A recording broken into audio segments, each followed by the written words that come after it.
The other day when I had Willie van der Zam on the air about education, I learned to my semi-literate astonishment that Shakespeare is censored in the schools because of his bawdy approach to certain aspects of everyday life. Debbie van der Gracht of the News did this piece for me.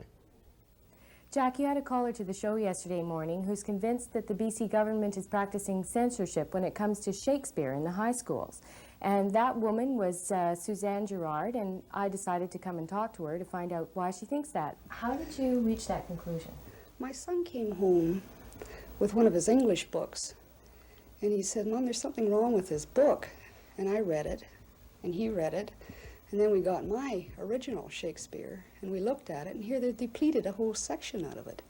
The government has chosen a cut version of the bard's famous tragedy, Macbeth, and thereby hangs our tale. The section that's deleted would make good discussion in what we used to call guidance class. It can be found in Act 2, Scene 3 of the play, in a discussion between a minor character called the Porter and Macduff. And it has to do with the various effects of intoxicants on human encounters of the obvious kind. In it, the Porter says, "Drink, sir, is a great provoker. Lechery, sir. It provokes the desire, but it takes away the performance. It persuades him and disheartens him, makes him stand to and not stand to." When you start something like this, you're treading on really dangerous ground. When you start censoring things, that one person says, "This is what you're going to read, because I say so." No, that is not a democracy. But in a sense, it is laundered Shakespeare. Yes, it is, I suppose. And this has always happened. I suppose it's only as important as you want to make it. Some people will object to the fact that some of these lines aren't taken out, and some will object to the fact that they aren't there. You can't win either way. You just have to make the best selection you can and hope that this will be suitable to a majority of people. There was a book written about Shakespeare's body, and I think we can get carried away. I really do. Sure, he wrote bawdy jokes because the people of his time liked them, and so he filled his theaters. After all, he was a successful playwright. But I think, again, we can get carried away on that and feel that this is the essential Shakespeare, and it isn't. Debbie van der Gracht is with me now. Debbie, one thing I've forgotten, maybe I didn't know. What grades do they read Shakespeare in? 10, 11, and 12. And they study an average of 3 plays. Now, it's not that long since you went to high school compared to me, right? Uh-huh, that's for sure. Have you any memories of feeling that Shakespeare was censored then?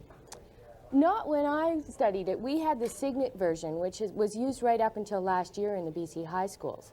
And that was the complete text. Now, actually, do you think the mother had a legitimate complaint?